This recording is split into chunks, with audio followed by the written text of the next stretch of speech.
আসসালামু আলাইকুম। সবাই কেমন আছেন?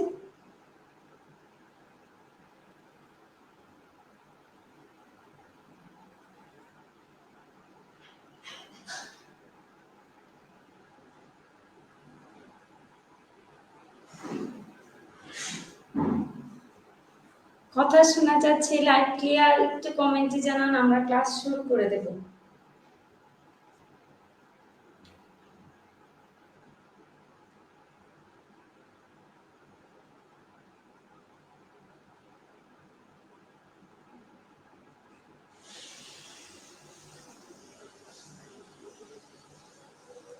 ক্লিয়ার? আচ্ছা, ঠিক আছে, ক্লিয়ার হলে ভালো, আমরা ক্লাস শুরু করে দিই।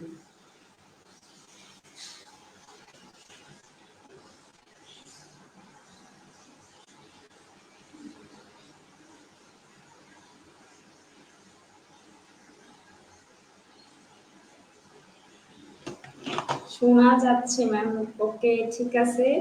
আসেন, আমরা গত ক্লাসে কি পড়িয়েছিলাম? অগস্টাইন পিরিয়ড পড়িয়েছিলাম, ঠিক আছে। অগস্টাইন পিরিয়ডে প্রায় সব, সরি অগস্টাইন না, গত ক্লাসে আমরা রেস্টোরেশন পড়িয়েছি। এই রেস্টোরেশনে আমরা উইলিয়াম কনগ্লিভ নিয়ে কথা বলছি, বেশি বেশি কথা বলেছিলাম। কমেডি অফ ম্যানার নিয়ে কথা বলেছিলাম। আর জন মিল্টনকে নিয়ে কথা বলেছিলাম। মানে রেস্টোরেশন পিরিয়ডে জন মিল্টন, উইলিয়াম কনগ্লিভ, ড্রাইডেন, এই তিনজন হচ্ছে বেশি গুরুত্বপূর্ণ। এর ভিতরে দুইজন ছোট্ট মানুষ, ক্ষুদ্র মানুষ বাদ পড়ে গেছে, ঠিক আছে। তাই একটু আজকের অগাস্টাইন পিরিয়ড শুরু করার আগে এই দুজনের কথা একটু বলে নিয়ে, প্রথম যে মানুষটা বাদ করছে সেটা হলো জন লক।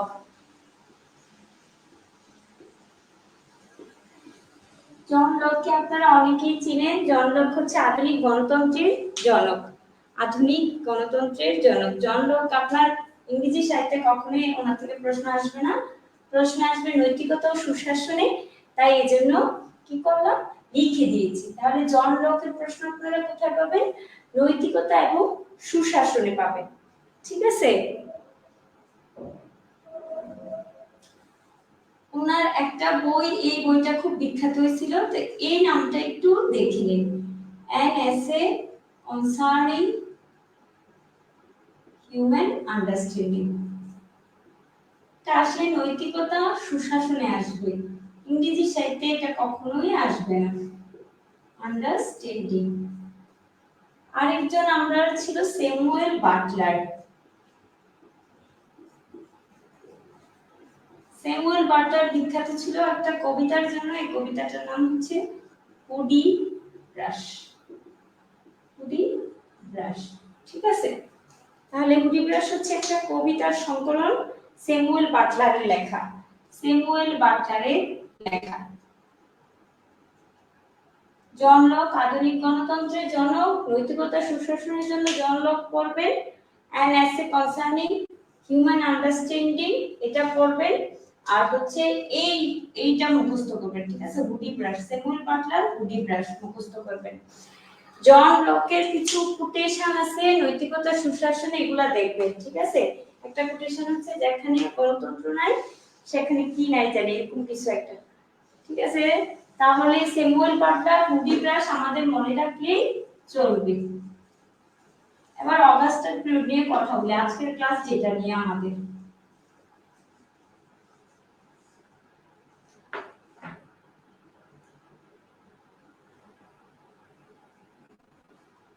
আচ্ছা ক্লাসে, আচ্ছা কোটেশন বলবো, আমি কোটেশন বলার চেষ্টা করি, ঠিক আছে, তারপরে বলবো, ঠিক আছে। এখন কথা হচ্ছে, আমরা পড়তেছি অগাস্টাইন পিরিয়ড। রেস্টোরেশন আমরা পড়ে ফেলছিলাম।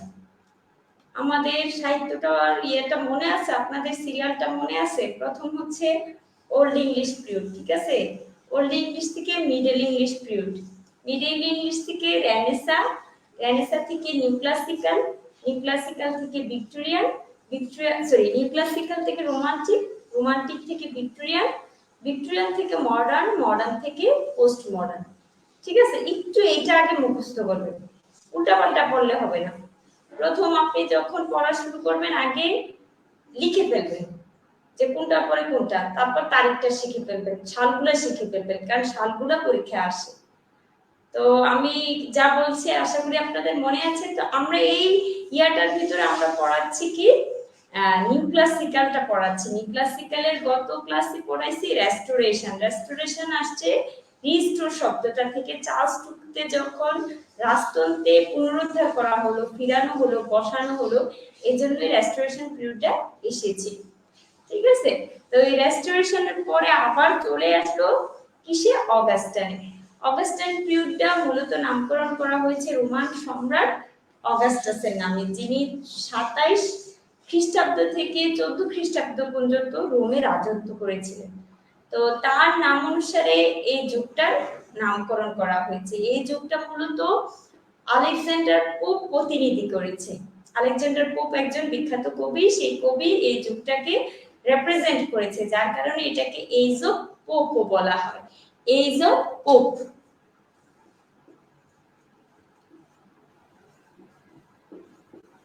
তাহলে আমরা যদি বলি অগাস্টান পিরিয়ডের অন্য নাম কি?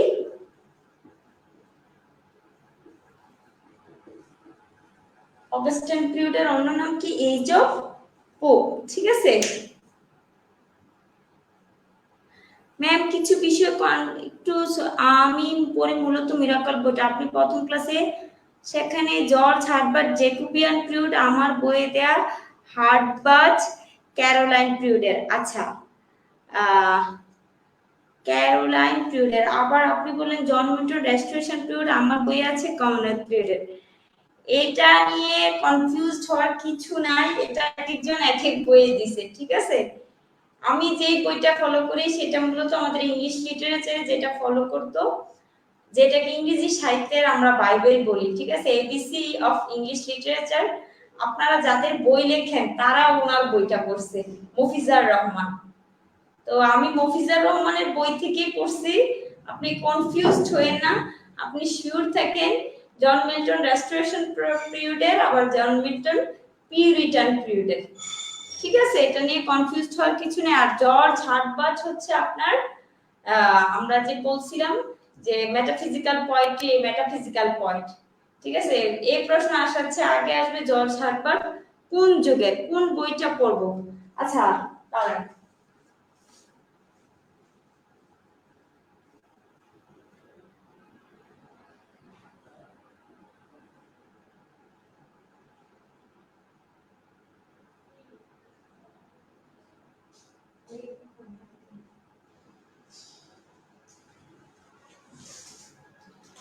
শোনেন, ইংরেজি সাহিত্যের আগে মূলত কোনো তেমন বই ছিল না।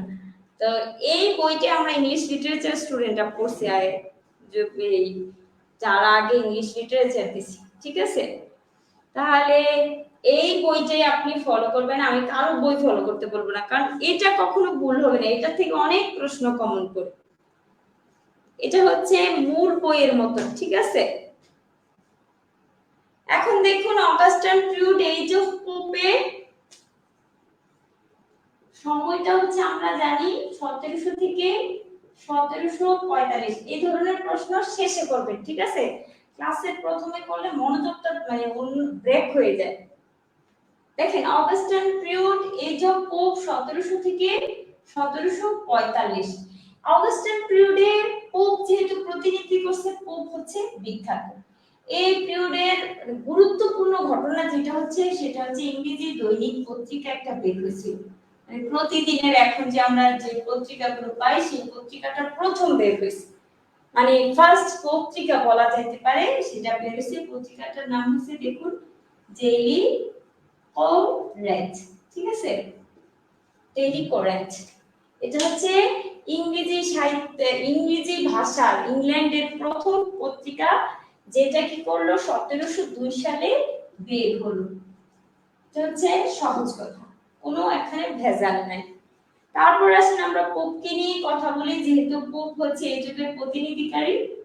পোপকে নিয়ে কথা বলতে হলে পরীক্ষায় যেটা আসে সেটা হচ্ছে পোপ আসলে কোন নেচারের কবি, কোন নেচার, তার নেচারটা কি লিখুন।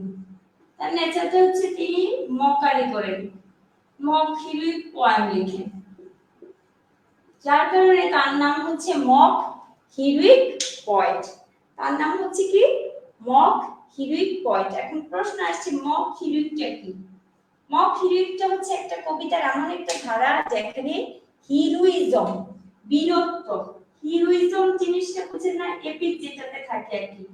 এই যে এপিক ফর্মুলা হিরোইজম, এগুলাকে কি করা হয়, রিডিকিউল করা হয়। রিডিকিউল মানে পচানো হয়। দ্যাটস মিন এপিকের উল্টা হচ্ছে মক হিরোইক, যেখানে এপিক বা হিরোইজমে একজনের প্রশংসা করা হয়, আর এখানে একজনের মজা উড়ানো হয়, একজনকে মজা করা হয়, ব্যঙ্গ করা হয়। তাহলে এই ব্যঙ্গটার একটা উদ্দেশ্য হচ্ছে সমাজের ত্রুটি বিচ্যুতিগুলা তুলে ধরা। আমি বারবার বলছি ইলাস্ট্রেশন পিরিয়ড সবসময় চাইছে স্যাটায়ার করে, মক হিরোইক করে প্রোজ লিখে সমাজটাকে তুলে ধরতে। মানুষ এই যুগের বিষয় ছিল, যার কারণে এই যুগটাকে বলা স্লোগানটা কি ছিল, আর্ট ফর হিউম্যানিটি সেক। ঠিক আছে, আর্ট ফর হিউম্যানিটি সেক ছিল এই যুগের স্লোগান। এবার একদম প্রথম থেকে দেখুন পোপের কথা লিখি। পোপের প্রথম যে বিখ্যাত যেটা পরীক্ষায় আসে, এটা অলরেডি চলে এসেছে, রেপ অফ দা লক।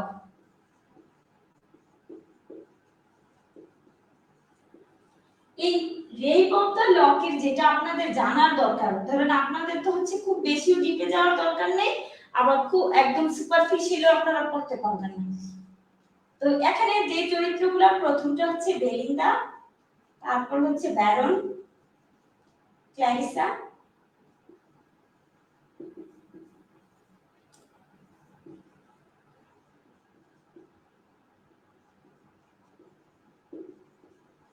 এখন দেখেন বেলিন্দা হচ্ছে গল্পের নায়িকা। Rape of the lock, rape মানে কর্তন, কেটে ফেলা, দর্শন না।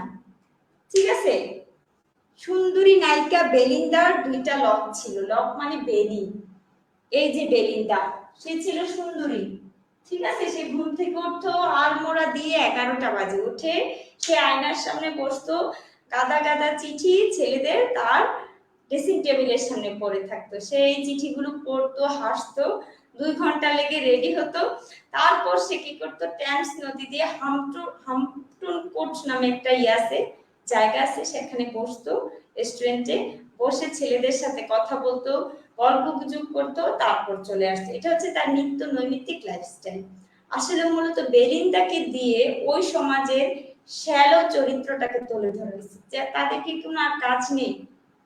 এই মানুষগুলো, এই মেয়েগুলো বা এই সমাজের এই কালচারগুলো, এই অফ দা লকে মূলত বেলিন্দাকে সেই সমাজের স্টিরিওটাইপ যারা স্নোবারি করে, অ্যাবসার্ডিটি করে, তাদেরকে তুলে ধরা হয়েছে। ঠিক আছে, এই বেলিন্দা ক্যারেক্টারটাকে মকারি করা হয়েছে। তো এই বেলিন্দার ছিল অনেক বড় চুল, এই চুলের সে বেনি করে রাখতো। ঠিক আছে, এই বেনি কি করলো, এই ভদ্রলোক নাম হচ্ছে তার ব্যারন। এই ব্যারন কি করেছে, বেনিগুলা কেচি দিয়ে কেটে ফেলছে। এটা আগে একটু বলি, এটা কিন্তু সত্য ঘটনা অবলম্বনে। ঠিক আছে, দুই পরিবারের ভিতরে মানে ঝগড়া ছিল। তো ঝগড়া থাকার কারণে আলেকজান্ডার পোপের বন্ধু বলছে, দেখো দুই পরিবারের ভিতর তো ঝগড়া, তুমি এমন একটা কিছু করো ওদের ঝগড়াটা যেন বন্ধ হয়ে যায়, মানে এমন একটা কিছু লিখো। তখন সত্যিকার অর্থেই ওই গল্পটা থেকে উনি বেসিস দিয়ে উনি এই মক হিরোইজমটা করেছে। ঠিক আছে, তাহলে বাস্তবে বেলিন্দার ক্যারেক্টারটা ছিল, ব্যারন ক্যারেক্টারটাও ছিল। ঠিক আছে, তো ব্যারন হচ্ছে ছেলেটা হচ্ছে আসলে বেলিন্দাকে শিক্ষা দিতে চেয়েছিল। এটা হচ্ছে তার মনগত ভাবে, কিছু মানুষের আছে না যে হ্যাঁ এই ছেলেটাকে শিক্ষা দেবো বা মেয়েটাকে শিক্ষা দেবো, না হলে আমি কোনো কারণ দেখি না তার চুল কাটার। ঠিক আছে, একদিন কি করলো, বেলিন্দা ঘুম থেকে উঠলো, ঘুম থেকে উঠে আয়নায় সাজসজ্জার জন্য বসলো। তখন তার গার্ডিয়ান, একটা পরি যাকে আমরা বলি বইয়ের ভাষায় স্পিরিট, এই ক্ল্যারিসাস এবং এরিয়াল দুটোটাই হচ্ছে স্পিরিট, মানে ওরা দুজন মানুষ না। এই স্পিরিট তাকে কানে কানে বললো, বেলিন্দা আজকে সতর্ক থেকো, তোমার সাথে খারাপ কিছু হতে পারে, মানে something bad will be happen, মানে কিছু খারাপ একটা ঘটবে। বেলিন্দাকে কিন্তু এই এরিয়াল মানে এই যে পরিটা স্পিরিট এটা সতর্ক করেছে। তারপর বেলিন্দা গেল, সেই সাজুগুজু করে কি করলো, তাস খেলতে গেছে সেই কুটগুলাতে। যাওয়ার পর এই ক্লেরিসা একটা কেচি দিল, ক্লেরিসা তো স্পিরিট, ব্যারনকে একটা কেচি দিল। এই ব্যারনকে কেচি দেওয়ার ফলে ব্যারন কি করেছে, বেলিন্দা যখন তাস খেলতেছিল তখন এই সুযোগে ফাঁকে তার একটা চুলে বেনি কেটে দেয়, কেটে নিয়ে যায়। এভাবেই তার বেনি কর্তন করে, যেটার নাম হচ্ছে রেপ অফ দা লক। আর শখ হচ্ছে তার ল্যাপটপের নাম। ল্যাপটপ বুঝেন, মানে যে কুকুরটাকে এভাবে এভাবে রাখে। ওই সমাজের, এই তৎকালীন সমাজের পরিচয়টা আসলে এভাবেই তুলে ধরছে। ঠিক আছে, এখানে কিছু কোটেশন আছে, দুই তিনটা গুরুত্বপূর্ণ, আমি স্লাইডে আপনাদেরকে দেখাবো। এর আগে আপনি কি কি আলেকজান্ডার পোপের পড়বো সেগুলো একটু বলে নেই, তাহলে মনে থাকবে তো। ব্যারন আর বেলিন্দা এই দুইটা নাম মনে রাখলে চলবে। তাহলে আপনার যদি পরীক্ষা আসে এটি আসবে, Belinda is a character from Rape of the Lock. Belinda is a character from Rape of the lock.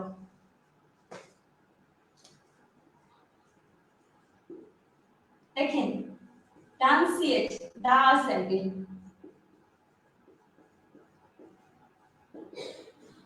an essay on man,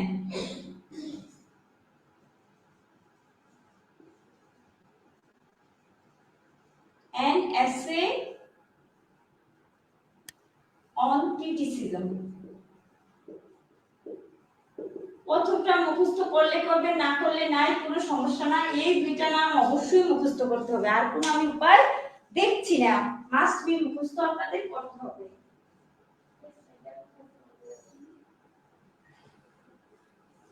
essay on criticism এবং essay on man, এই দুইটা হচ্ছে পয়েম। এখানে দেখেন মনে হচ্ছে কিন্তু প্রবন্ধ, যেটা এসে লেখা, কিন্তু আসলে এটা প্রবন্ধ নয়। ঠিক আছে, তাস খেলার মাঝে বাস, সুন্দর এটা নাচছে, নারে গেল। আচ্ছা, এই an essay on man R an essay on criticism এর ভিতরে এত বিখ্যাত এগুলা কেন হয়েছে? ঠিক আছে, এত বিখ্যাত হওয়ার কারণ হচ্ছে এখানে কিছু কিছু কথা বলছে যেগুলো হচ্ছে চিরন্তন সত্য, মানে এগুলা প্রবাদ হয়ে গেছে, এখন আমরা এগুলো প্রবাদ হিসেবে ব্যবহার করি।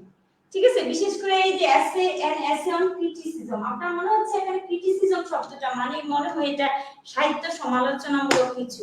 ঠিক আছে, এটা সাহিত্য সমালোচনামূলক কিছু না, এটা হচ্ছে কবিতা, সহজ ভাষায় বলে যাকে। কবিতা ভালোবাসো আমায় দুঃখের বালু চড়ে, এই যে কবিতা ভালোবেসেছিল কাকে? আলেকজান্ডার পোপকে। আর এই আলেকজান্ডার পোপ কবিতা, এইটা ইটস নট অ্যাবাউট এসে, নট অ্যাবাউট ক্রিটিসিজম, এটা শুধুই কবিতা। কিন্তু কবিতা হলো, এই কবিতাতে কিছু কিছু লাইন বলেছেন যেটা এখনো কি প্রবাদ হিসেবে বিশ্বখ্যাত হয়েছে। আমি এখন আপনাদেরকে স্লাইডে দেখাচ্ছি, তাহলে আপনারা ক্লিয়ার হয়ে যাবেন। আপনারা এগুলো পাইছেন? এই যে দেখেন, প্রথমটা হচ্ছে A little learning is a dangerous thing, এটা আপনারা অনেক পড়েছেন, অল্প বিদ্যা ভয়ঙ্করী, ভাব সম্প্রসারণও পড়েছেন। ঠিক আছে, A little learning is a dangerous thing, আপনারা অনেক ভাব সম্প্রসারণে পড়েছেন না? হ্যাঁ, তারপর দেখুন কি লেখা, to err is human, to forgive is divine, এগুলা কিন্তু পরীক্ষা আসবে। ঠিক আছে, to তারপর দেখুন fools rush in where angels fear to tread, এটা কিন্তু আসছে। আমি আবারও বলছি, একটু মনোযোগ দিয়ে দেখুন, এখানে কিন্তু এ ফুল না, ফুলের পরে এস আছে, মানে ফুলস শব্দটাতে এস আছে। ঠিক আছে, ওরা কনফিউশন লাগাই দিছে, ওরা কি করছে, একটা অপশনে দিছিল এ ফুল, আরেকটা অপশনে ফুল দিছিল কিন্তু অ্যাঞ্জেলে এস দেয় নাই, মানে চারটা অপশনে ফাইজলামি করছে। সহজ কথা বলি, এখানে কোনো ভেজাল নাই, শুধু ফুলসে এস থাকবে, অ্যাঞ্জেলসে এস থাকবে, সামনে পিছে কোনো আর্টিকেল হবে না। ঠিক আছে, কোনো আর্টিকেল হবে না। আর এটার বাংলাটা হচ্ছে হাতি ঘোড়া গেল তল, পিঁপড়া বলে কত জল। সহজ ভাষায় যদি বলি, আসল কথা হচ্ছে যেখানে বাগা বাগা লুকরো একটা জিনিস করতে ভয় পায়, সেখানে যার পক্ষে সম্ভব না সে বেশি এসে কি পণ্ডিতামি দেখায়। ধরেন এখানে এটাই বুঝাইছে, মানে বড়রাই পারে না, যেখানে যে পারার কথা সে পারে না, সেখানে অযোগ্যরা যেখানে কি বৃথা আস্ফালন দেখায় যে আমি পারবো, আমার দ্বারা এটা হবে, এটা বুঝাতেই কিন্তু এই প্রবাদটা ব্যবহৃত হয়। ঠিক আছে, মানে বুদ্ধিমানরা যেখানে ভয় পায় সেখানে মূর্খরা লাফালাফি করে, সহজ ভাষায় যেটাকে আমরা বলি। তারপর দেখুন এখানে খেয়াল করে 4 নাম্বার যেটা ভাগ 1 2 3, আবার একটু খেয়াল করুন, 1 2 3 হচ্ছে কোটেশনটা নেওয়া হচ্ছে an essay on criticism থেকে, ঠিক আছে? 1 2 3 কোটেশন নেওয়া হচ্ছে an essay on criticism থেকে। আমি বারবার বলছি an essay on criticism it's not about সাহিত্য সমালোচনামূলক গ্রন্থ, এটা কিন্তু একটা কবিতা, কিন্তু কবিতা হলো এখানে কিছু কি মানে সবসময় যেটা পড়ি আমরা, যেটা বলি চিরন্তন সত্য জাতীয় কিছু প্রবাদ আছে, মানুষ মাত্রই ভুল, আবার আবার একটা কি হাতি ঘোড়া গেল তল পিঁপড়া বলে কত জল, আর একটা হচ্ছে অল্পবিদ্যা ক্ষয়গুণ। 4 নাম্বারটা দেখুন, 4 নাম্বারটা হচ্ছে রেপ অফ দ্য লকের একটা লাইন। 4 নাম্বারটা হচ্ছে রেপ অফ দ্য লকের একটা লাইন। এটা কি বলছে, লাইনটা খুব সুন্দর, আমার খুব পছন্দের একটা line. Charm strike the sight but merit strike the heart, মানে সৌন্দর্য আপনার চোখকে বিমোহিত করবে কিন্তু মেধা আপনার মনকে বিমোহিত করবে, মানে দ্যাটস মিন রিয়েল সৌন্দর্যটা হচ্ছে আপনার মনের ভিতর। এটা একদম রেপ অফ দ্য লকের শেষের দিকে বলছে বেলিন্দাকে সমালোচনা করতে গিয়ে, মানে লেখক এটাই বুঝাইছে বেলিন্দার কি নেই, মেধা নেই, হয়তো তার চার্ম আছে। তো শেষ পর্যন্ত এটাই বোঝানো হয়েছে যে charm strike the sight but merit strike the heart, যার অন্তরে ভালোবাসা আছে, মানে যার মেধা আছে তার প্রতি কি হয়, ভালোবাসা অন্তর থেকে জাগরিত হয়। আর চার্ম মানে সৌন্দর্য থাকলে শুধু মোহ কাজ করে, প্রেম কাজ করে না, অন্তর থেকে ভালোবাসা কাজ করে না। তারপর দেখুন 5 নাম্বারটা দেখুন, but when mischief mortal bend their will, how soon they find it fit instrument of will। এর মানে হচ্ছে যখন দুষ্ট মানুষরা প্রতিজ্ঞাবদ্ধ হয় কিছু করার, তখন তারা খুব দ্রুত এরকম ইনস্ট্রুমেন্ট খুঁজে পায়, তাদের সার্গেট খুঁজে পায়, শয়তানের সার্গেট খুঁজে পায়। সহজ ভাষায় বলি এখানে মিসচিফ মর্টাল বলতে ব্যারনকে বোঝানো হয়েছে, আর how soon they find fit instrument of ill মানে মন্দ স্বভাবের যন্ত্রপাতি বা মন্দ জিনিস খুঁজে পায়, এটা বলতে ক্লেরিসার কাছিটাকে বোঝানো হয়েছে। মানে সহজ ভাষায় যদি বলি যে ব্যারন যে চিন্তা করছে, মন্দ চিন্তাটা আছে বেলিন্দার চুল কেটে ফেলবে, তখন তার সে এরকম চুল কাটা চিন্তা করছে যখন, তখনই সে ক্লেরিসার কি পাইছে, সাহায্য পাইছে কেজির মাধ্যমে। তো এটাই বুঝাইছে যে হাউ সুন কি দ্রুত সে ফিট ইনস্ট্রুমেন্ট অফ ইল মানে মন্দ কাজ করার উপাদান পেয়ে গেছে। আশা করি আপনারা বুঝছেন। তারপর দেখুন একটা লাইন, এটা বেলিন্দার রূপের যখন বর্ণনা দিচ্ছিল তখন এই লাইনটার কথা বলছে, puff powder patches bibles billet doux. এটা বেলিন্দার ড্রেসিং টেবিলের উপরে থাকতো, তাহলে ড্রেসিং টেবিলে কি থাকতো, পাফ থাকতো, পাউডার থাকতো, প্যাচেস থাকতো, বাইবলস থাকতো, বিলিয়ার্ড ডস থাকতো। বিলিয়ার্ড ডস মানে কি, চিঠি। এটা আসলে আমি দিছি এই জন্যই, এটা হচ্ছে এলিটারেশনের উদাহরণ। এলিটারেশন তো পড়ছেন আপনারা, এলিটারেশন কি, রিপিটেশন অফ কনসোনেন্ট সাউন্ড, অনুপ্রাস যাকে বলে আর কি। মানে সহজ ভাষায় যদি বলি ইংরেজি কনসোনেন্ট শব্দের পুনরাবৃত্তিকে এলিটারেশন বলে, এটা 37তম বিসিএস এ আসছে। ইংরেজি আবারও বলছি, এটা কিন্তু গুরুত্বপূর্ণ, ইংরেজি কনসোনেন্ট সাউন্ডের রিপিটেশনকে এলিটারেশন বলে, ঠিক আছে? ইংরেজি কনসোনেন্ট সাউন্ডের রিপিটেশনকে এলিটারেশন বলে। তাহলে কনসোনেন্ট সাউন্ডের রিপিটেশনটা কোথায় হচ্ছে দেখেন, পাফের পিতে, পাউডারের পিতে, প্যাচেসের পিতে, আবার দেখেন বাইবেলের বি, বিলিয়ার্ড ডগসের বিটা। ক্লিয়ার? হ্যাঁ, সবিরোধী কথাবার্তা তো হবে, কেউ সৌন্দর্যকে প্রাধান্য দেয়, কেউ মেধাকে প্রাধান্য দেয়, সবার সাইকোলজি তো এক না।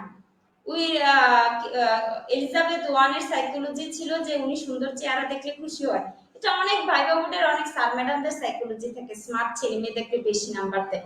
আবার অনেকে দেখা যায় যে অনেক স্যাররা পচা চেহারা হলেও কোনো সমস্যা নেই, দেখে তার মেধা আছে কিনা, তার রেজাল্টটা কেমন, রেজাল্টটা খেয়াল করে তাকে প্রশ্ন করে তার মেধাটাকে গুরুত্ব দেয়। এটা তো বাস্তব সত্য, আমাদের সমাজে কেউ মেধাকে গুরুত্ব দেয়, কেউ চেহারাকে গুরুত্ব দেয়, তবে চেহারাকেই বেশি গুরুত্ব দেয়।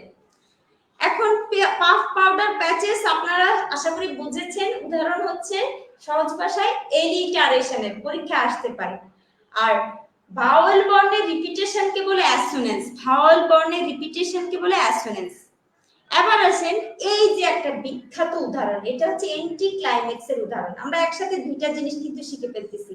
এক হচ্ছে একটা গ্রামাটিক প্রসিডিউর শিখছি, মানে যেগুলো আপনারা যেটাকে বলেন ফিগার অফ স্পিচ, ঠিক আছে, এই ফিগার অফ স্পিচও আমরা শিখতেছি, আবার দেখেন একটা কোটেশনও শিখতেছি। এই কোটেশনটা আলেকজান্ডার পোপ কি করলো, বেলিন্দাকে সমালোচনা করে করলো, বেলিন্দাকে সমালোচনা করে করছে। কি বলছে দেখেন, no louder shrieks to pitching heaven are cast when husband or lap dogs breathe their last। সহজ ভাষায় যদি বলি যে এই সমাজের মেয়েরা এমন যে তারা যতটুকু না তাদের হাজবেন্ড মরলে কান্না করে, তার চেয়ে বেশি কান্না করে তাদের ল্যাপ ডগ, মানে তাদের যে পালা কুকুর, কুলের কুকুর, এই কুলের যখন কুকুরটা মারা যায়, ব্রিথ দেয়ার লাস্ট বলে এখানে মৃত্যু বোঝাচ্ছে। মৃত্যু হলে তারা আরো বেশি কষ্ট পায়। That's mean lap dogs is more important than their husband. তাদের কুকুর তাদের থেকে, মানে হাজবেন্ডের থেকেও বেশি গুরুত্বপূর্ণ, এটাই বোঝাচ্ছে এই লাইনটার ব্যাখ্যাটা এরকম। এখানে দেখেন এন্টি ক্লাইম্যাক্স কিভাবে হইছে। প্রথম লাইনটাতে ক্লাইম্যাক্স উঠছে, no louder shrieks to pitching heaven are cast, একদম হেভেন পর্যন্ত নিয়ে গেছে, যে বিদীর্ণ জোড়া চিৎকার আওয়াজ, সুকাতুর বেদনা, প্রথম লাইনটা। পরের লাইনে দেখেন হাজবেন্ড থেকে কুকুরের কাছে চলে গেছে। আপনার যে প্রথম লাইনে আপনার চিন্তাটা অনেক হাইটে উঠছে, উপরে চলে গেছে, ক্লাইম্যাক্স হাইস্ট পয়েন্ট। হঠাৎ কি করলো, আপনার হাজবেন্ড থেকে কুকুরে নেমে গেল।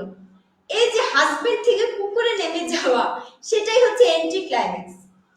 এন্টি ক্লাইম্যাক্সটা হচ্ছে কি, মানে যখন ক্লাইম্যাক্সটা ঠুস করে মাটিতে পড়ে যায়, মানে একদম পুরো বিপরীত হয়ে যায়, ভিন্ন হয়ে যায়। যখন দেখেন প্রথম লাইনটাতে বলছে হেভেন আর পেস্ট, একদম বলছে কান্নাকাটি, মানে খুব ভয়াবহ অবস্থা। পরে বলছে যে হাজবেন্ডের দাম কুকুরের চেয়েও কম, তাহলে একদম গুরুত্ব, মানে মানে আপনি থতমত খেয়ে গেলেন, কি রে বলে। এটাই হচ্ছে এন্টি ক্লাইম্যাক্স, মানে ক্লাইম্যাক্সটা যখন ঠাস করে ফল করে ফেলে, লেস ইম্পর্টেন্স হয়ে যায়, এটাকে আমরা বলি এন্টি ক্লাইম্যাক্স। আশা করি বুঝেছেন।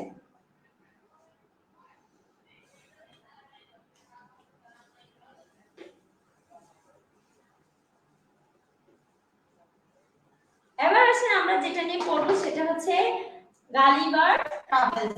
আর গালিভার ট্রাভেলস এর লেখক কে, জনাথন সুইফট।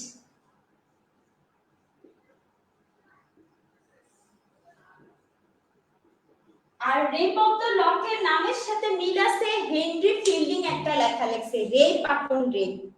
ঠিক আছে, আমি মিল অমিল যখন পড়াবো তখন ওইটা পড়াই দিব, এর জন্য এটা নিয়ে বেশি কথা বলছি না। ফুটবলে কিক করার মতো, নিশ্চয়ই সাব্বির হাসান লিখছেন। আচ্ছা, জনাথন সুইফট ছিলেন একজন আইরিশ। আইরিশ তো বুঝেন, যার জন্ম আয়ারল্যান্ডে। আয়ারল্যান্ড হচ্ছে ইংল্যান্ডেরই পাশের দেশ। তো জনাথন সুইফটের আসল পরিচয়, তিনি হচ্ছেন একজন আইরিশ রাইটার। আর একটা বড় পরিচয় হচ্ছে উনি হচ্ছেন বিখ্যাত স্যাটিরিস্ট। এই স্যাটিরিস্ট কোন যুগে বিলং করতেন? 18 সেঞ্চুরি, 18 শতক, 18 সেঞ্চুরি। ক্লিয়ার? তাহলে জনাথন সুইফটের এই তিনটা জিনিস মনে রাখুন, আইরিশ রাইটার, স্যাটিরিস্ট যিনি স্যাটায়ার করে, যিনি ব্যঙ্গ বিদ্রুপ করে সমাজের চিত্র তুলে ধরে, আর আরেকটা হচ্ছে তিনি 18 শতকে বিলং করতেন, 18 সেঞ্চুরি। ঠিক আছে?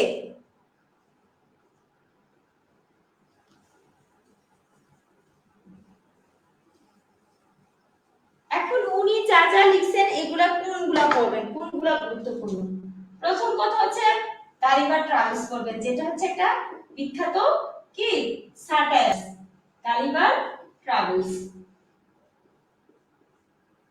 তারপরে দেখুন a tell of a tub,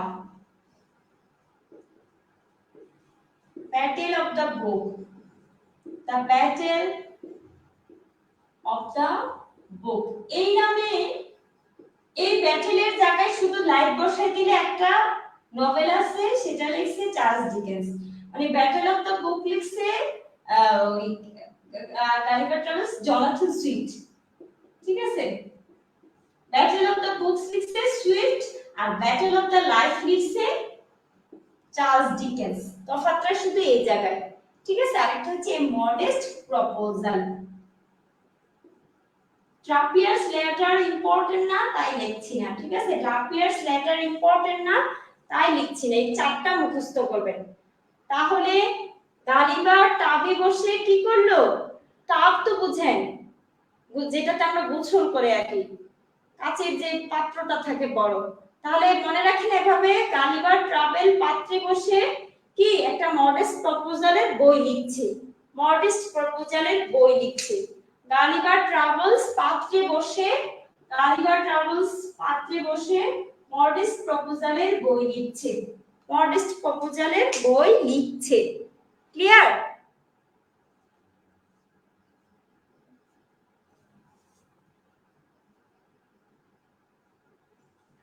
এখন দেখুন খেয়াল করে, গালিবার ট্রাভেলস এর পরীক্ষার টেল অফ এ টাফ কিন্তু ওনার হচ্ছে আরো ফেমাস, কিন্তু এটা শিশুতোষ হিসেবে আমরা ছোটবেলা থেকে পড়ছি দেখা এখন এটা বেশি জনপ্রিয় হয়ে গেছে।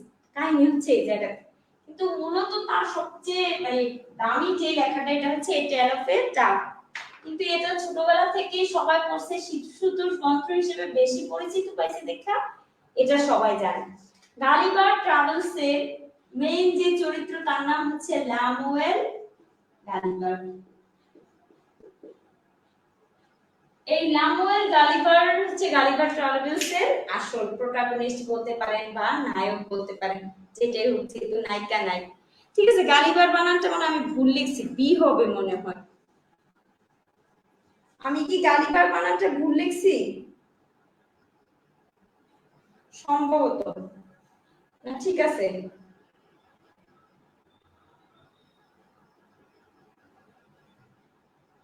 ঠিক আছে, গালিবার ঠিক আছে। আনক্লিয়ার বুট, কেন? বুট তো দেখা যাচ্ছে, বুট দেখা যাচ্ছে না?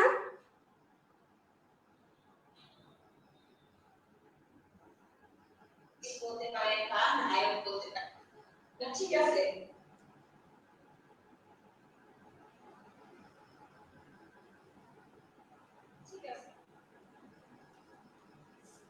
আচ্ছা এখন দেখুন, এই গালিবার ট্রাভেলের হচ্ছে চারটা অংশ। এটা তার পুরোটাই হচ্ছে একটা ভ্রমণ যাত্রার গল্প, অ্যাডভেঞ্চার ভ্রমণ যাত্রার গল্প। তাহলে এই যে ভ্রমণ যাত্রার গল্পটা এটা পুরোটাই হচ্ছে অ্যাডভেঞ্চারাস। এই যাত্রাটা চার ভাগ আছে, এই যাত্রাটার চারটা ভাগ, 1 2 3 4, ঠিক আছে। প্রথম তিনি যে যাত্রাটায় যান সেটা হচ্ছে লিলিপুটের দেশে যান, এ ভয়েস টু লিলিপুট। প্রথম তিনি যে যাত্রাটা করেন সেটা হচ্ছে লিলিপুট। তো গালিবার ট্রাভেল গল্পটা শুরুটা একটু বলি। গালিবার ট্রাভেল ছিলেন, বাবা চাইছিল উনি একজন আইনজীবী হোক, একজন ভালো আইনজীবী হোক, কিন্তু তিনি চান নাই, তিনি চাইছেন অ্যাডভেঞ্চারাস লাইফ লিড করতে, সমুদ্রে থাকতে, জাহাজে থাকতে। তো সেই সুযোগটা উনি কাজে লাগালেন, উনি একবার গায়ানাতে গেলেন, ঠিক আছে, সরি গিনিতে গেলেন। এরকম আফ্রিকান একটা দেশে একবার গেছেন, আরেকবার গেছে।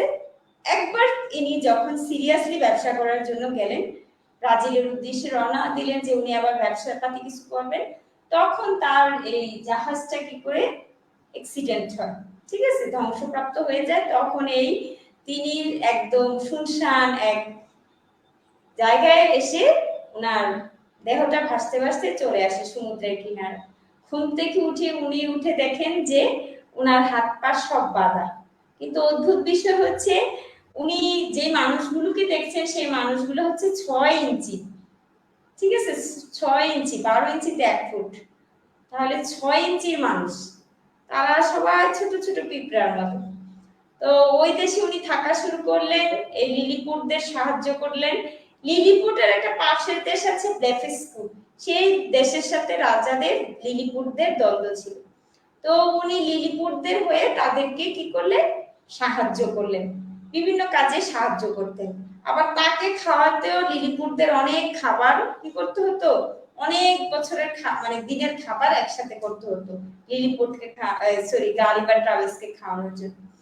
তো একদিন কি হলো, আগুন লেগে গেল, আগুন লাগার কারণে কি করছে গালিবার ট্রাভেলস মানে প্রস্তাব করে দিচ্ছে আগুন নিয়ন্ত্রণ করার জন্য।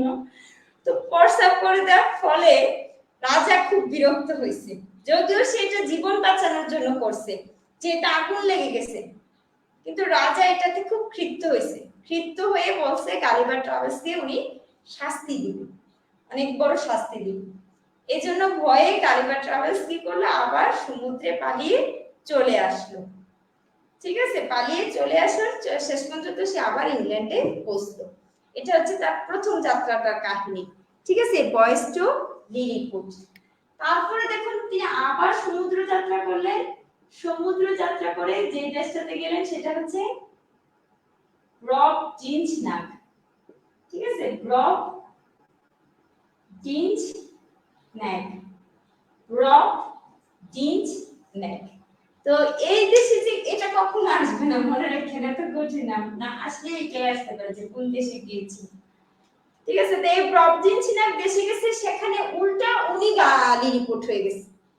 ওই দেশে উনি লিলিপুট হয়ে গেছে, আর আগের দেশে ছিল ওরা লিলিপুট। ব্রডজিন্সনাগে গিয়ে দেখলো উনি অনেক ছোট, ওরা সবাই বড় বড়, মানে উল্টা, এখানে উনি উল্টা, মানে উনি ছোট, মানুষগুলা বড়। এই অঞ্চলের মানুষ খুব ভালো, খুবই ভালো, রাজারাও ভালো। তো তার রাজা একটা সমস্যার কথা বললো, তখন গালিবার কি বললো যে গান পাউডার দিয়ে এই সমস্যার সমাধান করতে, যুদ্ধটার সমাধান করতে। তখন তার কাছে এটা পছন্দ হলো না, গালিবার ট্রাভেলসকে তারা তখন অপছন্দ করা শুরু করলো। সেই ক্ষেত্রে সেম কাহিনী, তখন গালিবার ট্রাভেল বুঝতে আমার তো এখানে টিকে থাকায় দায়, তখন আবার সে কামব্যাক করলো। তাহলে ব্রডজিন্সনাগের কাহিনী শেষ। তারপরে যে সে পরের যাত্রাটা করে সেটা হচ্ছে ভয়েস টু লাপুতা। লাপুতা হচ্ছে একটা দেশ, ঠিক আছে, যেটা দেশটা আইল্যান্ড, দ্বীপ। এই আইল্যান্ডটা কি করে হাওয়ায় ভেসে থাকে, মাটিতে থাকে না, হাওয়ায় ভেসে থাকে। এই আইল্যান্ডের মানুষ মিউজিক পছন্দ করে, অ্যাস্ট্রোনমি পছন্দ করে, শুধু তাই নয়, এই জায়গায় দেখায় যে মানুষ বিভিন্ন ধরনের এক্সপেরিমেন্ট করছে, অহৈতুক এক্সপেরিমেন্ট করছে। মূলত এই লাপুতা দিয়ে আপনারা রয়্যাল সায়েন্স একাডেমি জানেন না ইংল্যান্ডের, এই রয়্যাল একাডেমি, যে এই রয়্যাল একাডেমিকে ব্যঙ্গ করা হয়েছিল। আর এই ভয়েস টু লিলিপুটের সাথে যে ডেফিসকুর যুদ্ধ, এটা দিয়া ইংল্যান্ড আর ফ্রান্সের যুদ্ধকে বোঝানো হয়েছে। স্যাটায়ার জিনিসটা আসলে এই জায়গাতে করছে। ঠিক আছে, আপনার কাছে মনে হচ্ছে এটা একটা নিছক গল্প, কিন্তু আসলে এই গল্পগুলো সবগুলো রেফারেন্স আছে, কোনটা দিয়ে কি বোঝাচ্ছে। ঠিক আছে, কোনটা দিয়ে কি বোঝাচ্ছে সবগুলোর রেফারেন্স আছে। এই বয়েস টু লিলিপুটদের সাথে, মানে লিলিপুটদের সাথে যাদের যুদ্ধ, এটা বাস্তব জীবনেও ইন্টারপ্রিটেশন করা গেছে যে আসলে এটার জন্য এই চরিত্রটা দাঁড় করাইছে। এই লাপুটা দিয়ে উনি কিন্তু এটাই বুঝেছে। লাস্টে দেখুন একটা জায়গায় তারা ভ্রমণ করলেন, সেই ভ্রমণের জায়গাটার নাম হচ্ছে কুইন হোমস। ঠিক আছে, অনেক কঠিন বাবা উচ্চারণ এগুলা।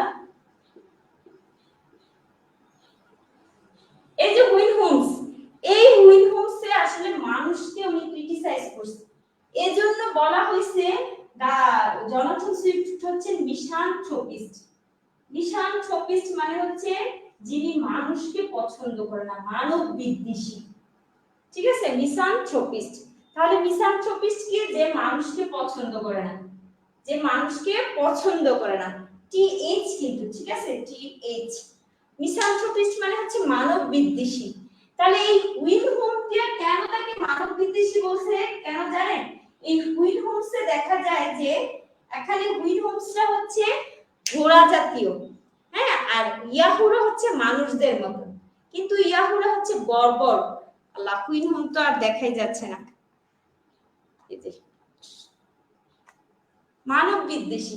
তো এখানে দেখাইছে যে এই হুইন হোমসটা হচ্ছে ভালো, ভদ্র, আর ইয়াহুরা হচ্ছে মানুষ। এই যে আমরা ব্যবহার করি ফেসবুকের, সরি, এই তথ্য প্রযুক্তির ইয়াহু, ইয়াহু শব্দটা কিন্তু ওখান থেকেই আসছে।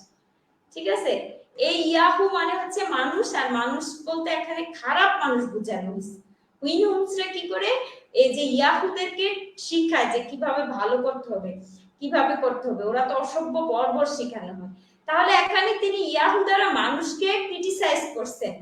ঠিক আছে, এবং হুইন হোম দ্বারা বুঝাইছেন যে এলিয়েনরা ভালো, আমাদের পৃথিবীর মানুষরা খারাপ। এজন্য তাকে বলা হয়েছিল কি, এই লেখাটার জন্য তাকে বলা বলা হয়েছিল যে আসলে কি তিনি মানব বৃদ্ধিশীল। এটা একটা common question, open ended question, যে জনাথন সুইফট ইজ এ মিসানথ্রোপিস্ট। মিসানথ্রোপিস্ট মানে মানব বৃদ্ধিশীল। ঠিক আছে, তাহলে প্রথম গল্প হচ্ছে বামনের দেশে, তারপর হচ্ছে বিরাট দৈত্যের আকার মানবের দেশে, লাপুতা হচ্ছে বিজ্ঞানীদের দেশের, আর ভিনুস হচ্ছে কি ওই যে মানুষ, যে মানুষরূপী ইয়াহু আর ঘোড়াদের দেশের। ঠিক আছে, মানুষরূপী ইয়াহু আর ঘোড়াদের দেশের।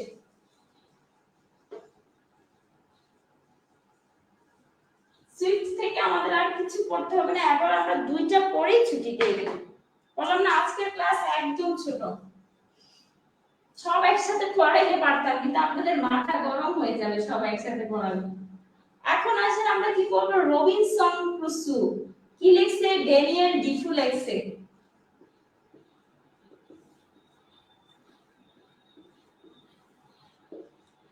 এই যে ড্যানিয়েল ডিফু মূলত এটার জন্য বিখ্যাত, রবিনসন ক্রুসো। এই যে রবিনসন ক্রুসোতে প্রথমটা তো হচ্ছে নায়ক, যেটা বলার দরকার নেই, যে নায়ক হচ্ছে এটা মেইন চরিত্র। ঠিক আছে, নায়ক প্রোটাগনিস্ট। আরেকটা চরিত্র হচ্ছে পরীক্ষা আসতে পারে, সে হচ্ছে ফ্রাই। এই রবিনসন ক্রুসোর একটা চরিত্র কি, রবিনসন নিজেই, মানে নায়কের নামে হচ্ছে আমাদের ফিকশনের নাম রবিনসন ক্রুসোর নামে, আর হচ্ছে ফ্রাই যে একটা চরিত্র আছে। ক্লিয়ার? এখন আমি রবিনসন ক্রুসো লেখার আগে ওনারা যেগুলা যেগুলা বিখ্যাত সেগুলা বলতেছি, কিন্তু আসলে এগুলা পরীক্ষায় খুব বেশি আসবে না, তারপরে একটু দেখে নেন। প্রথমটা হচ্ছে মল ফ্ল্যান্ডার্স,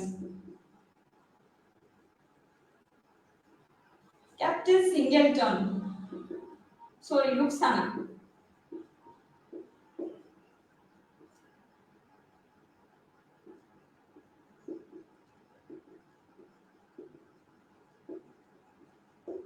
কর্নেল জ্যাক।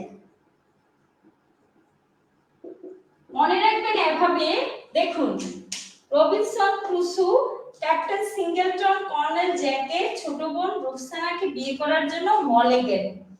আমি আবারও বলছি, রবিনসন ক্রুসো ক্যাপ্টেন সিঙ্গেলটন ও কর্নেল জ্যাকের ছোট বোন রুকসানাকে বিয়ে করার জন্য মলে গেল। শপিং মল আছে না, এই মলে গেল। ঠিক আছে, মল এ গেল। Roxana, Captain Singleton, Colonel Jack, Moll Flanders খুবই কম গুরুত্বপূর্ণ, 2-3 বার রিডিং করবেন, শুধু 2-3 বার রিডিং করবেন, কিন্তু রবিনসন ক্রুসোটা ভালো করে মনে রাখবেন। এবার আসেন আমি রবিনসন ক্রুসোর কাহিনীটা একটু ছোট করে বলে দিচ্ছি। রবিনসন ক্রুসোর কাহিনী হচ্ছে রবিনসন ক্রুসোকে নিয়ে। ঠিক আছে, এই রবিনসন ক্রুসোর কি করলো, আপনার ওই যে গালিভার ট্রাভেলস এর মতন সমুদ্র যাত্রা করার শখ। তো উনি সমুদ্র যাত্রায় গেলেন, সমুদ্র যাত্রায় যাওয়ার পরে সেম ওনারও শিপব্রেক হয়। ঠিক আছে, সরি আমি মনে কাহিনীটা গুলাই ফেলছি। রবিনসন ক্রুসোর ব্যবসা করার শখ ছিল, গালিভার ট্রাভেলস এর অ্যাডভেঞ্চারাসের শখ ছিল। ঠিক আছে, গালিভার ট্রাভেলস এর অ্যাডভেঞ্চারাসের শখ ছিল, রবিনসন ক্রুসোর ব্যবসার তাগিদে শিপব্রেকে মানে শিপে অ্যাডভেঞ্চারে গেছে, আর গালিভার ট্রাভেলস অ্যাডভেঞ্চারের জন্য গেছে, আর রবিনসন ক্রুজ গেছে ব্যবসা করার জন্য। মানে তার টার্গেট ছিল উনি সমুদ্রের মাধ্যমে গিয়ে আফ্রিকান দেশগুলোতে কি করবেন, ব্যবসা করবেন। তো এই ব্যবসা করতে করতে উনি গিয়ে একবার এক শিপব্রেকে উনি একটা দ্বীপে হারিয়ে যান। ঠিক আছে, একটা দ্বীপে হারিয়ে যান। উনি যে দ্বীপটাতে হারিয়ে যান সেই দ্বীপটাতে কেউ ছিল না, শুধু উনি নির্জন ছিল। তো ওনার যে শিপব্রেক হয় সেখান থেকে উনি বিভিন্ন যন্ত্রপাতি নিয়ে সেখানে অনেক বছর উনি ছিলেন, প্রায় মানে 15 বছরের বেশি, প্রায় 18 বছরের উপরে। তো ওখানে ছিলেন, সেই থাকাকালীন সময়ে তিনি বিভিন্ন চাষবাস করতেন, সেখানে থাকতেন। এই ফ্রাইডে নামক এক অসভ্য বর্বর, ঠিক আছে, নর মানুষ, মানে যারা মানুষও খায় এই ধরনের লোককে একদিন উনি উদ্ধার করে বাঁচিয়েছিলেন। পরে এই ফ্রাইডে তার কাছেই থাকতো। এই চরিত্রটা হচ্ছে এই জন্য বিখ্যাত কারণ রবিনসন ক্রুসো ছিলেন একজন আনন্দ করা মদ্যপ টাইপের লোক যখন উনি ইংল্যান্ডে ছিলেন বা ভালো ছিলেন, কিন্তু উনি যখন বনে চলে গেলেন, উনি যখন বনে গেলেন তখন উনি খ্রিস্টান হয়ে গেলেন, বাইবেল পড়া শুরু করলেন, মানে প্রপার একটা ধার্মিক ধার্মিক লুক হয়ে গেলেন। তখন এই ধার্মিক লুকটা কিভাবে ফ্রাইডেকে আশ্রয় দিল, কিভাবে তাকে সভ্যতাটা শিখালো, সেটার জন্য ফ্রাইডে চরিত্রটা গুরুত্বপূর্ণ, পরীক্ষায় আসার মতো। ঠিক আছে, এখানে আমরা শুধু ফ্রাইডে আর রবিনসন ক্রুসো মুখস্থ রাখবো, আর কিছু মুখস্থ রাখবো না।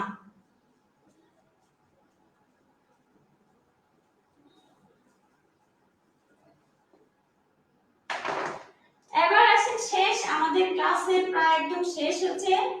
পামেলা লিখছে যিনি আর ক্ল্যারিসা লিখছে যিনি, তার দিয়ে শেষ করব। এখন দেখেন পামেলা বা ক্ল্যারিসা দুইটাই মেয়ে চরিত্র। মেয়েদের প্রতি লুক থাকে কার? ধনী শ্রেণীর ছেলেদের। ওই যে দেখেন না, মনে নাই? তাহলে রিচার্ড ছেলেদেরই কি স্বভাব থাকে? এই ধরনের স্বভাব থাকে, চোখ নজর ভালো থাকে না। ঠিক আছে, যারা রিচ তাদের কি থাকে? চোখ নজর ভালো থাকে না, তাদের মেয়েদের দিকে নজর থাকে। তাহলে এই দুইটাই একটা মেয়ে চরিত্র এবং এই দুইটাই হচ্ছে তার বিখ্যাত উপন্যাস। পামেলা হচ্ছে ইংরেজি সাহিত্যের প্রথম নোবেল, ইংরেজি সাহিত্যের প্রথম নোবেল, ফার্স্ট নোবেল হচ্ছে পামেলা। জাস্ট একটু মনে রাখবেন, ধনীদের নজর থাকে মেয়েদের দিকে। ঠিক আছে, সরল সরল মেয়েদের দিকে। পামেলাও ছিল সহজ সরল, ক্ল্যারিসাও ছিল সহজ সরল। তফাৎটা হচ্ছে পামেলা কি করছিল?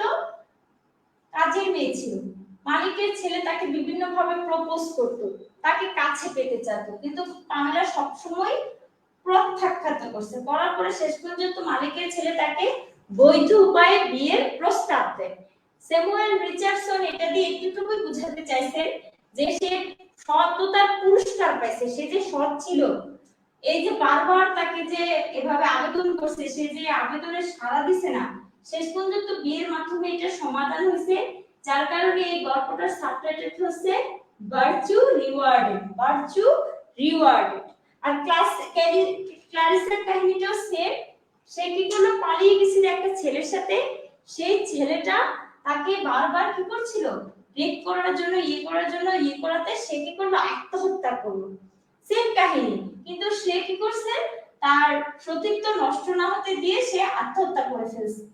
তাহলে দুটো মেয়ে কিন্তু এখানে দেখাইছে গুড ক্যারেক্টার, পবিত্রতা প্রতীক দেখানো হয়েছে, পামেলাকেও ক্ল্যারিসাকেও। দেখেন না, রিচ ছেলেদের টার্গেট থাকে এই ধরনের ভালো মেয়েগুলোকে ফাঁসানো। তো এভাবেই মনে রাখবেন, স্যামুয়েল রিচার্ডসনের দুইটা মেয়ে, পামেলা আর হচ্ছে ক্ল্যারিসা। রিচার্ড থেকে পামেলা, রিচ থেকে পামেলা আর ক্ল্যারিসা। ইংরেজি সাহিত্যের প্রথম নোবেল হচ্ছে পামেলা। ক্লিয়ার? আশা করি আপনারা বুঝেছেন।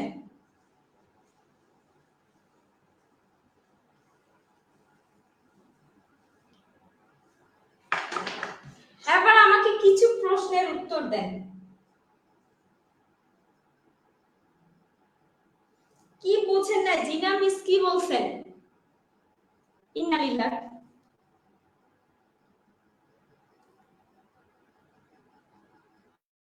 কেউ কি মারা গেছে? ইন্নালিল্লাহ বলছেন।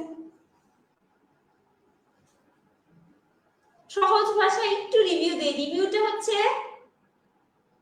নিউ ক্লাসিক্যাল এজের তিনটা ভাগ: restoration, Augustan, age of sensibility. আমরা কালকের যে শুক্রবারের ক্লাসটা করব সেটা হচ্ছে এজ অফ সেন্সিবিলিটি। আগামী সপ্তাহে আমরা রোমান্টিক পিরিয়ড দুইটা ক্লাসে শেষ করব। আর 20 তারিখের পরে আমার বন্ধ আছে, ইনশাআল্লাহ চেষ্টা করব 4টা করে ক্লাস নিতে। ক্লিয়ার? আপনারা যেন মানে 15 আগে শেষ করে ফেলেন, আগামী মাসের 15 তারিখের আগে যেন আপনাদের ক্লাস শেষ হয়ে যায়। 27 তারিখ পরীক্ষা, তো এর আগে।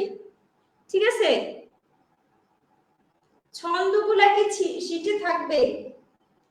ছন্দ তো শীটে রাখি না, তারপরে চেষ্টা করব এডিট করার।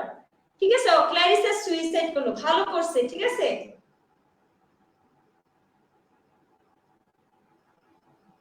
এখন বলেন নিউ ক্লাসিক্যাল এজের টাইম স্পেন্ডটা বলেন। আমার সাথে একটু কোঅপারেট করেন। 11:50 বাজে, এখনো সময় শেষ হয় নাই। নিউ ক্লাসিক্যাল এজের সময়টা বলেন, কত থেকে কত?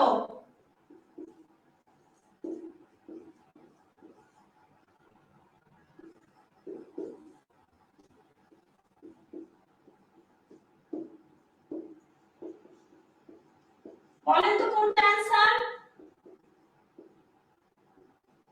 এ নাকি বি নাকি সি? নিউক্লাসিক্যাল কোনটা অ্যানসার? এই যে সুপ্রিম চন্দ্র সরকার কি করছে জানেন? লাল দেখে ফাল দিছে। এখানে তো একটা অ্যানসার নাই, আপনি লাল দেখে ফাল দিছেন কেন?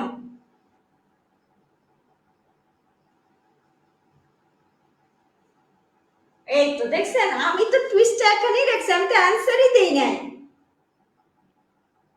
এই যে সব এ দিতেছে, এ দিতেছে, কি বুঝে আমি বুঝতাছি না। অ্যানসারই তো নাই এখানে। এখানে এই যে দেখেন 1700 তিনটাই তো অ্যানসার নাই। আবার নূরে আলামিন লেখছে এ, এ পাইছেন কই? অ্যানসারই তো নাই, অ্যানসার না এটার। এটা সঠিক অ্যানসার কোনটা দেখেন? 1660 থেকে 1798, 1660 থেকে 1798।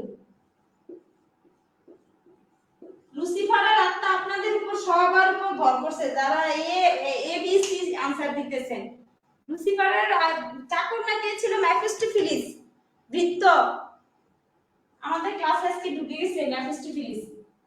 1660 থেকে 1798, 1798, 1660 থেকে 1798। এই 1798টা কিন্তু অনেক বিখ্যাত। এই 1798 থেকে আবার কি শুরু হইছে? রোমান্টিক পিরিয়ডটা শুরু হইছে, লিরিক্যাল ব্যালেডস প্রকাশ হইছে, লিরিক্যাল ব্যালেডস প্রকাশ হইছে।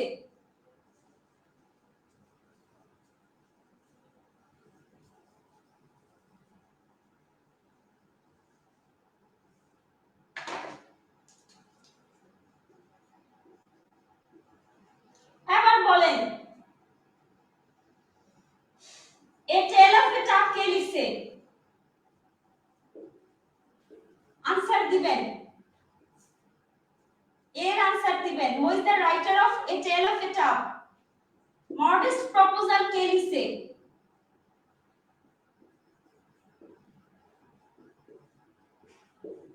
অ্যান এসে অন ক্রিটিসিজম কে লিখছে?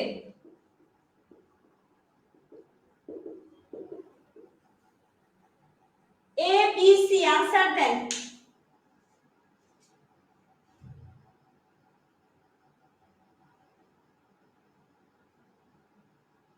A B Jonathan Swift, good. তাহলে ওই যে টাবের ভিতর বসে কি করছে? মডেস্ট প্রপোজাল লিখছে, বইয়ের মডেস্ট প্রপোজাল লিখছে, ঠিক আছে, টাবের ভিতর বসে।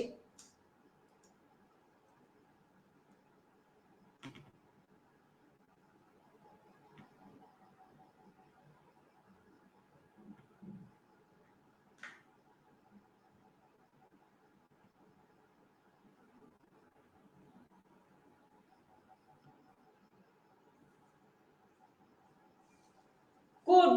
দেখি সবার মনে আছে সি নাম্বার কি? Pope, Alexander pope.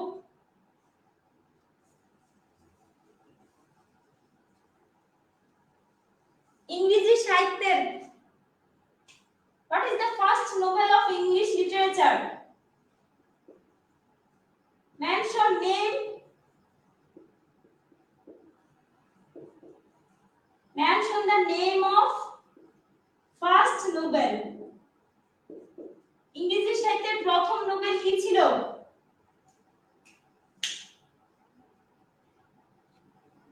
ইংরেজি সাহিত্যের প্রথম নোবেল কি ছিল?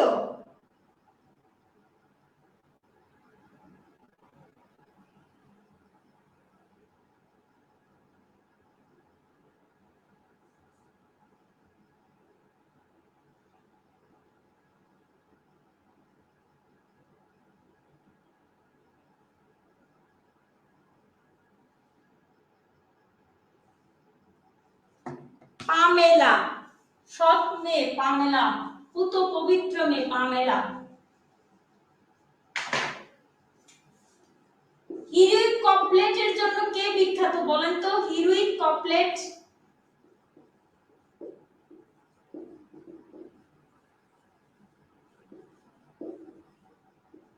আমি দুইটা অপশন দিতেছি, একটা চুজ করবেন। আলেকজান্ডার পোপ, থমাস গ্রে, বলেন কে?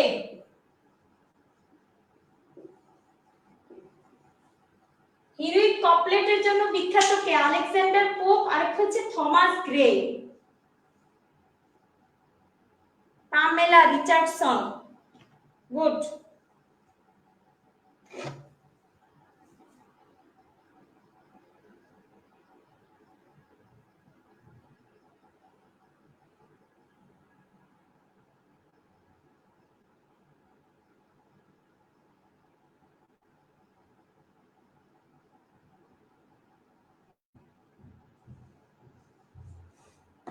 পোপ, এই তো ধরতে পারছেন। গুড। হিরুইক, মক হিরুইক যে লিখছে, এই মক হিরুইকের টেকনিকটা হচ্ছে হিরুইক কপলেট। ঠিক আছে, মক হিরুইকটা আমরা এই ইয়াটার নাম, কিন্তু ওই যে ফলোটা করছে, গ্রামাটিক্যাল যে স্ট্রাকচারটা ফলো করছে, সেটা হচ্ছে হিরুইক কপলেট। আমরা উইলিয়াম শেক্সপিয়ারে কি পড়ছিলাম? দ্বিপদী, ত্রিপদী শ্লোক পড়ছিলাম না? ওয়ান কোয়ার্টেট, তারপর হচ্ছে কপলেট, ওয়ান কপলেট, কোয়ার্টেট, এগুলো পড়ছিলাম না উইলিয়াম শেক্সপিয়ারে? তাহলে আলেকজান্ডার পোপের শর্ট পড়বেন, ঠিক আছে? গালিবার ট্রাভেলসও একটু গুরুত্বপূর্ণ দেখবেন, আমার সাথে থাকুন, লিটারেচার দেখবেন, বুঝে যাবেন যে কোনটা গুরুত্বপূর্ণ, কোনটা পড়বেন, কোনটা বাদ দিবেন। ঠিক আছে, এখন প্রশ্ন হলো আপনি কেন লিটারেচার কোর্সটা করতেছেন? এটা তো আসলে কোর্সটা করার কিছু না, কোর্সটা আপনি মূলত এই জন্য করতেছেন, কিছু লেকচার শিট পাওয়ার জন্য, পরীক্ষা দেওয়ার জন্য, বাস্তবে কিছু শেখার জন্য। ঠিক আছে, না হলে কিন্তু আপনিও এই লেখাগুলো নিজেই পড়তে পারেন, এগুলো কিন্তু আমার দরকার পড়ে না।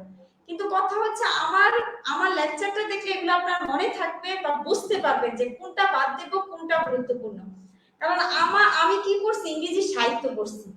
এখন আমি যতটুকু ধরতে পারবো যে এটা গুরুত্বপূর্ণ, এটা কম গুরুত্বপূর্ণ, কারণ আমি তো 6-7 বছর এটাতে পার করে এসেছি, এই জন্য তফাৎটা শুধু এই জায়গাতে। না হলে আসলে এটা যে খুব বেশি পড়ার মতো বিষয় তা কিন্তু না, কিন্তু বোঝার বিষয় আছে, কিছু কিছু টেকনিক্যাল জিনিস আছে। ঠিক আছে, এই জন্য। তাহলে আপনারা ভালো থাকুন, আজকের ক্লাসটা একদম 11টায় শেষ করছি। আমরা নেক্সট ক্লাস হচ্ছে কি পড়ব? এজ অফ সেন্সিবিলিটি পড়ব, মানে নিউ ক্লাসিক্যাল এজের শেষ পিরিয়ডটা। আর এর মাঝে আপনারা একটা কুইক করে পরীক্ষা দিয়ে ফেলবেন, তাহলে আপনারা একটা ট্র্যাকে থাকবেন। সবাই ভালো থাকেন। পোয়েম, নোবেল পোয়েম লিখেন নাই? কি নোবেল পোয়েম লিখেন নাই? বুঝি নাই কোনটার কথা বলতেছেন। আচ্ছা, তাহলে সবাই ভালো থাকেন, এরকম ছোট ছোট ক্লাস হলে ভালো, মনোযোগ থাকে। ঠিক আছে, তাহলে সবাই ভালো থাকেন, আল্লাহ হাফেজ। 9 এর পিডিএফ দিবেন না, 8 এবং 9 এর পিডিএফ দেওয়া হয়নি, আপনারা টেনশন করেন না, একদম 11 পর্যন্ত পিডিএফ আমার কাছে আছে। কিন্তু কথা হলো এগুলাতে টাইপার অনেক ভুল করছে। ঠিক আছে, এটা একটু দেখে দিতে হবে। ক্লিয়ার? ভালো থাকেন তাহলে সবাই, শুভরাত্রি। পরীক্ষা কবে জানাবো, টেনশন করেন না। ঠিক আছে, এর আগে